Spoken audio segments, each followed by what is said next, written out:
Business سے پہلے market research بہت ضروری ہے. پھر یہ جو لاسز ہوتے ہیں یہ آپ کو اور میچور بناتے ہیں. تو ان لاسز سے ڈیفینیٹلی بہت سیکھ کے ہی آج یہاں تک پہنچے ہوئے ہیں. بالکل ٹھیک. پاکستان کے ایکسپورٹ سیکٹر میں لاجسٹکس جو ہے وہ سب سے بڑا چیلنج کیا فیس کرتی ہے؟ پاکستان کے ایکسپورٹ میں سب سے بڑا جو چیلنج میں سمجھتا ہوں اس وقت آپ کا انفراسٹرکچر ہے, آپ کی اویلیبلٹی آف ٹرکس ہیں. ابھی تک جو کرنٹ سینیریو چل رہا ہے پورے کنٹری کا, آپ کے پاس بارڈر کلوز ہوئے ہیں, سلیکٹڈ بارڈرز ہیں جس کے تھرو موومنٹ ہو رہی ہیں. ایکسپورٹرز کے بزنس والیوم ڈکلائن جا رہے ہیں. اگر آپ دیکھیں تو ابھی آپ کے پاس ایک چائنا روٹ ہے پاکستان سے ایکسپورٹ کرنے کا, اور ایک ابھی گورنمنٹ نے الاؤ کیا ہے ایران کا روٹ, جس پہ ابھی بہت ڈیولپمنٹ ہونی ہے ایران کے روٹ پہ. تو بہت سارے چیلنجز ہیں ہمارے ایکسپورٹرز کے پاس. بزنس پوٹینشیل بہت ہے سینٹرل ایشیا تک جانے کے لیے, بٹ انفارچونیٹلی اس طرح سے ہمارے پاس کمپلائنس ٹرکس اویلیبل نہیں ہیں. وہ سسٹم کسٹمز کے سسٹم اس طرح سے اویلیبل نہیں ہے 100% جو آپ کو سپورٹ کرتے ہیں کہ آپ ایزی ایکسپورٹ کریں. پھر بینکنگ چینل جس میں ہمارے ایکسپورٹرز کو پرابلم ہوتی ہے سینٹرل ایشیا میں ڈیل کرتے وقت, کہ بینکنگ چینل ایزی ہوگا اسموتھ ہوگا تو ہمیں ٹرانزیکشن اگر اسموتھ ہو جاتی ہیں تو ایکسپورٹر پھر اوپنلی پلے کرتا ہے مارکیٹ میں. تو یہ کچھ چیلنجز ہیں جس کی وجہ سے اگر یہ چیزیں ریزالو ہوں تو ڈیفینیٹلی بہت امپیکٹ پڑے گا اس میں پاکستان کی ایکسپورٹ میں. کے مطابق پاکستان ایکسپورٹ گروتھ میں لاجسٹک کمپنیوں کا کیا کردار ہے؟ ایکسپورٹ میں لاجسٹک جو ہے ہر کنٹری میں as a backbone role play کرتا ہے. آپ کے لاجسٹک کا جتنا انفراسٹرکچر ہوگا, جتنی آپ کی ایک ریلائبل ایک ٹرانسپورٹر کے ساتھ آپ کام کریں گے اور ایک ٹرانسپیرنسی کے ساتھ, اتنا زیادہ اس کا امپیکٹ آتا ہے. کیا پاکستان عالمی لاجسٹک ہب بننے کی صلاحیت رکھتا ہے؟ ڈیفینیٹلی پاکستان نہ صرف صلاحیت رکھتا ہے بلکہ اس کرنٹ سینیریو میں پاکستان گوادر پورٹ کے تھرو اس طرف جا رہا ہے کہ وہ ریجنل ٹریڈ لاجسٹک ہب بن سکے.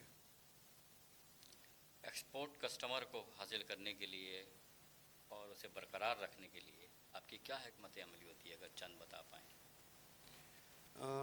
Trust, strong follow up customer کے ساتھ, ایک پراپر سلوشن کسٹمر کو. آپ جب ایک پراپر سلوشن کسٹمر کو آپ دے رہے ہوتے ہیں کہ کس طرح سے ایک ایکسپورٹ کا بزنس کرے, تو اس کو کیا ریکوائرمنٹ ہوتی ہے؟ اس کو یہ ہوتا ہے کہ ٹائملی ڈلیوری ہو, اس کی ٹائم لائن میٹ ہو, اس کو borders clearance easily smoothly movement ہو جائے. پاکستان میں انفارچونیٹلی ابھی 2 سیٹ اپ چل رہے ہیں, ایک نان ٹی آئی آر چل رہا ہے اور ایک ٹی آئی آر ماڈل چل رہا ہے. نان ٹی آئی آر سب کو پتہ ہے کہ بارڈر ٹو بارڈر کارگو جو ہے وہ کراس ٹف ہوتا ہے, جتنی ملٹیپل ری لوڈنگ ہوگی اتنے پروڈکٹ میں ایشوز آتے ہیں, ڈیمیج کے بھی اور شارٹیج کے بھی. T I are model Pakistan میں ایک لائسنس ہے جو انٹرنیشنل سروس کنسیڈر کرتے ہیں اس کو ہم.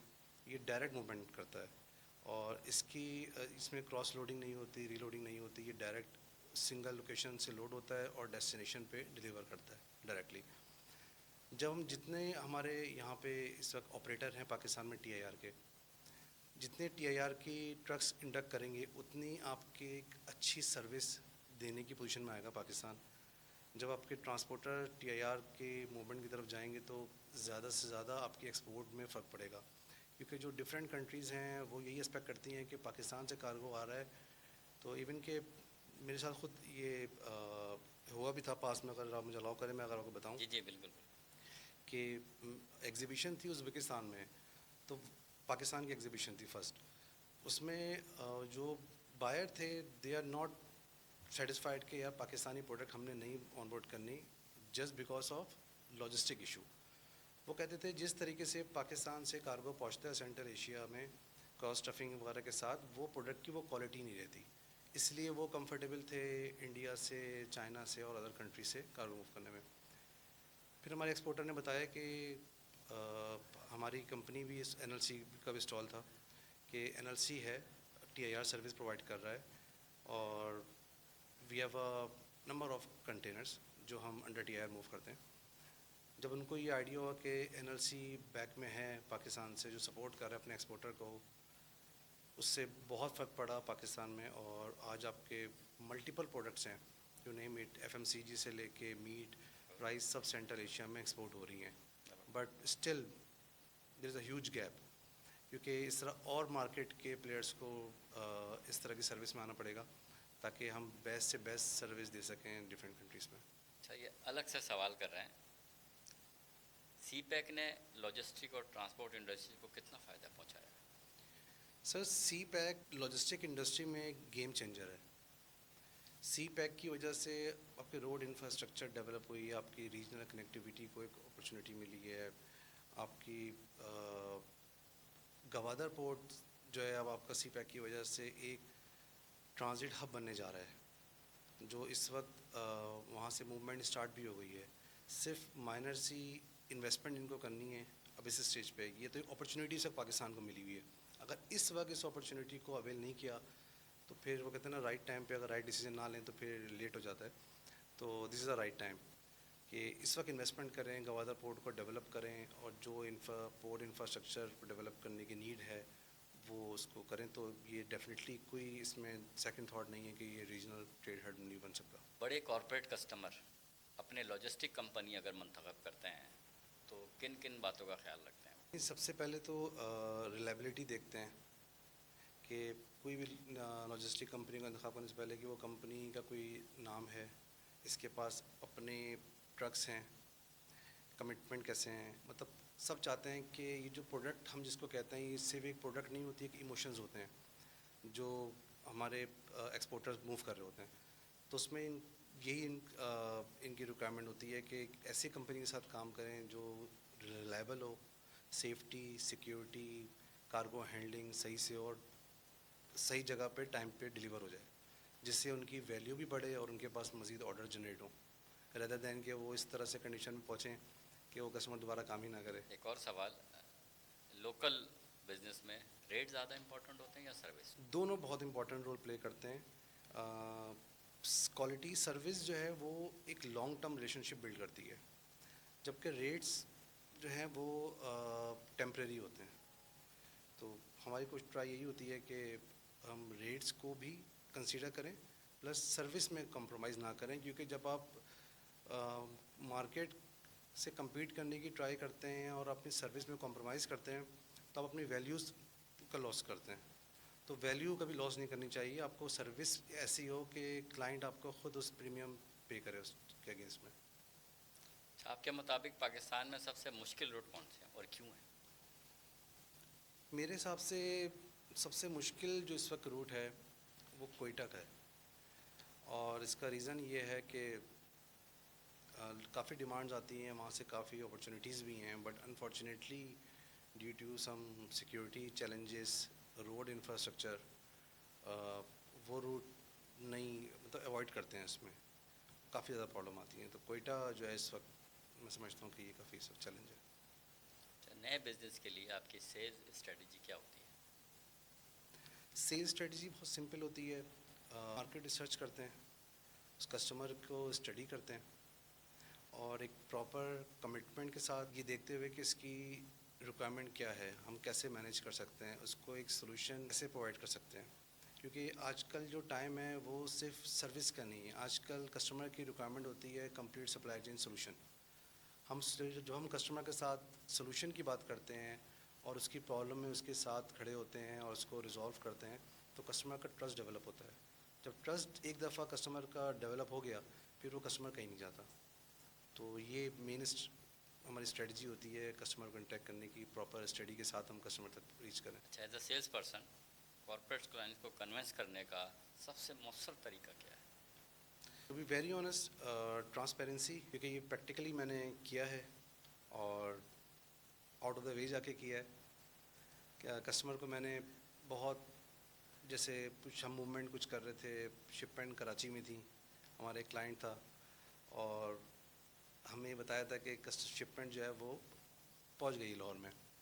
اب مجھے یہ پتا تھا کہ جب ہم ایک فالس کمٹمنٹ کرتے ہیں تو انہوں نے اپنے کلائنٹ کو بتانا ہے، انہوں نے پھر آگے بھی بتانا ہے، تو ایک جھوٹ جو ہے وہ اینڈ تک جائے گا.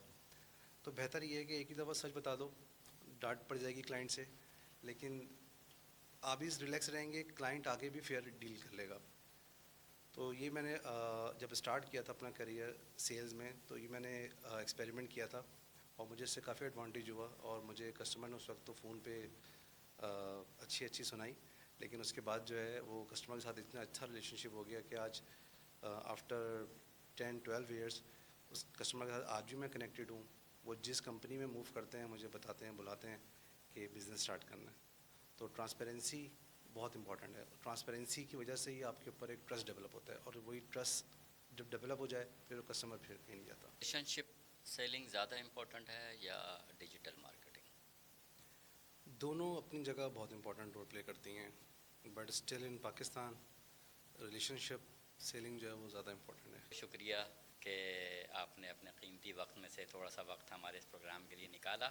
میں یہ سمجھتا ہوں کہ یہ جو ہماری نالج ہے وہ آئندہ آنے والی نسلوں کی. میں ارمان صاحب، میں آپ کا once again thank you so much for inviting me for this valuable session.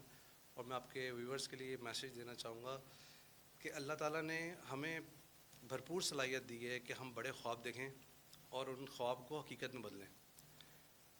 اور جب ہم اپنے خواب کو حقیقت میں بدلنے کی طرف جاتے ہیں تو ہم محنت بھی اسی طرح سے کرتے ہیں، اور پھر ڈیفینیٹلی اس کا امپیکٹ بھی، رزلٹ بھی ویسے ہی ملتا ہے. اس سے آپ کے لیے بہت بہتری آتی ہے. So please dream big, do your best and achieve your goals. Thank you. بہت بہت شکریہ فاروق صاحب، آپ کا بہت بہت شکریہ کہ آپ اس پروگرام میں تشریف لائے.